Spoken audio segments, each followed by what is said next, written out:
ప్రస్తుతం అసెంబ్లీలో హరీష్ రావు మాట్లాడుతున్నారు. లైవ్ ద్వారా చూద్దాం. వాళ్ళందరూ సెక్రటరియట్ చుట్టూ, మంత్రులు, శాసనసభ్యుల చుట్టూ పాపం రోజు తిరుగుతా ఉన్నారు అధ్యక్ష. రిటైర్ అయిన తర్వాత ప్రశాంతంగా జీవితాన్ని గడపాల్సినటువంటి రిటైర్డ్ ఉద్యోగులు ఇలా రోడ్ల మీద కూర్చొని ధర్నాలు చేయాల్సినటువంటి పరిస్థితి ఏర్పడతా ఉంది అధ్యక్ష. సో దయచేసి నేను ప్రభుత్వాన్ని కోరేది ఒకటే అధ్యక్ష, మీరు రిటైర్డ్ ఉద్యోగులకు డబ్బులు ఇవ్వడానికి నిధులు లేకనా లేక మనసు లేకనా నాకైతే అర్థమైతలేదు అధ్యక్ష.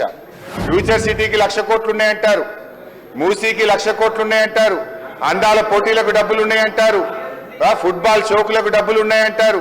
వాటన్నిటికీ డబ్బులు 3వ క్యాంప్ ఆఫీస్ మీరు కట్టుకుంటారు. ముఖ్యమంత్రి గారు 100 కోట్లతో క్యాంప్ ఆఫీస్ కట్టారు. సరే మీరు కట్టుకోండి, మాకు అభ్యంతరం లేదు. కానీ ఎందుకు ఈ ఉద్యోగుల పిఆర్సీ డిఏలు పెండింగ్ లో పెడతా ఉన్నారు? ఎందుకు రిటైర్డ్ ఉద్యోగుల ఉసురు పోసుకుంటున్నారు?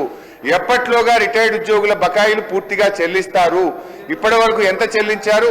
ఎప్పట్లోగా పూర్తి చేస్తారో మంత్రి గారు సూటిగా సమాధానం చెప్పాలి.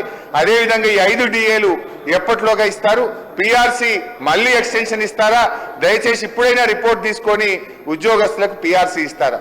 ఆనాడు కేసీఆర్ గారు ఐఆర్ ఇచ్చారు, మరి మీరు ఏమన్నా ఆ ఐఆర్ను పెంచైనా సరే ఉద్యోగస్తులకు ఏమైనా మరి వారికి రిలీఫ్ ఇస్తారా అని చెప్పి మీ ద్వారా ముఖ్యమంత్రి, ఉప ముఖ్యమంత్రి గారిని కోరుతాము. శ్రీ కేపీ వివేకానంద గారు. ధన్యవాదాలు అధ్యక్ష.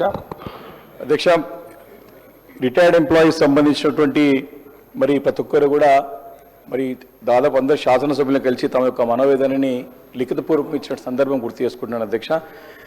ఇప్పటికే టెంట్లు వేసుకుని ధర్నాలు చేస్తూ ఉన్నారు రిటైర్డ్ ఎంప్లాయీస్ అంతా కూడా. ఇంతకుముందు పెద్దలు చెప్పినట్టుగా మరి 30-40 సంవత్సరాలు తమ జీవితానంతా కూడా దారపోసి రాష్ట్ర అభివృద్ధిలో, ప్రగతిలో భాగస్వాములై ముందుకు తీసుకువచ్చి రిటైర్డ్ అయిన తర్వాత ఇలాంటి మనోవేదన గురవుతూ వారికి ఒక అభద్రతా భావం ఏర్పడేది అధ్యక్ష. ఒక చిన్న చూపు చూస్తుంది ప్రభుత్వం అనే ఒక భావం వాళ్ళు ఏర్పడ్డది అధ్యక్ష.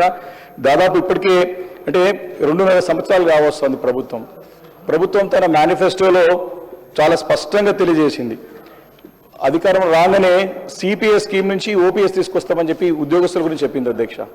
దాని గురించి మరి ఇప్పటివరకు కూడా ఎక్కడ ప్రస్తావన లేదు అధ్యక్ష. దీని గురించి క్లారిటీ ఇవ్వాల్సిందిగా నేను ప్రభుత్వాన్ని మీ ద్వారా అడుగుతాను అధ్యక్ష. అదే అధ్యక్ష, రిటైర్మెంట్ ఉద్యోగస్తుల విషయం వచ్చేసరికి అధ్యక్ష, గతంలోనే ఈ యొక్క అంశం ప్రస్తావనకు వచ్చింది అధ్యక్ష. ఇదే సభలో ప్రభుత్వం నుంచి సమాధానం వచ్చింది. దాదాపు 10,000 కోట్లు ఈ రోజు వరకు మాకున్న అంచనా ప్రకారం సబ్జెక్ట్ టు కరెక్షన్ దాదాపు ఈ రోజు వరకు ఈ బెనిఫిట్, స్టాచ్యుటరీ బెనిఫిట్స్ ఏమైతుంటాయో ఉద్యోగస్తులు తమకు హక్కుగా రావాల్సిన డబ్బులు అధ్యక్ష 10,000 కోట్ల రూపాయల వరకు బకాయిలు పడ్డాయని స్పష్టంగా తెలియవస్తుంది అధ్యక్ష. దానిపైన ఏమైనా కరెక్షన్స్ చేయొచ్చు గౌరవ ఉప ముఖ్యమంత్రి గారు. ఇదే ఒక చెల్లింపులకు ఏ రకంగా చెల్లిస్తారు, ఎప్పుడో చెల్లిస్తారన్న ప్రశ్నకి ప్రభుత్వం నుండి నెలకి 700 కోట్ల రూపాయలు ఇస్తామని చెప్పి ఇదే సభలో ఇచ్చిన మాట వాస్తవమా కాదా? దానికి స్పష్టంగా సమాధానం చెప్పాలా. చేస్తే వెల్ అండ్ గుడ్, కానీ చేయలేదు కాబట్టి ఎందుకు చేయలేకపోతున్నారు? మరి సభలో అనౌన్స్ చేసినటువంటి ప్రభుత్వమే చేయలేకపోతే మరి ఉద్యోగస్తులు ఇప్పటికీ ఒక ప్రశ్నకి సమాధానం, ఈ ప్రశ్న గురించి యావత్ తెలంగాణ రాష్ట్రంలో ఉన్నటువంటి ఉద్యోగస్తులు, రిటైర్డ్ ఉద్యోగస్తులు ఎంతో ఆశతోని ప్రభుత్వం నుంచి సమాధానం చూస్తా ఉన్నారు. వారికి భరోసా కల్పించాలా, వారికి నమ్మకం కల్పించాలా. మీరు ఇచ్చిన మాట గతంలో నిలబెట్టుకోలేదు.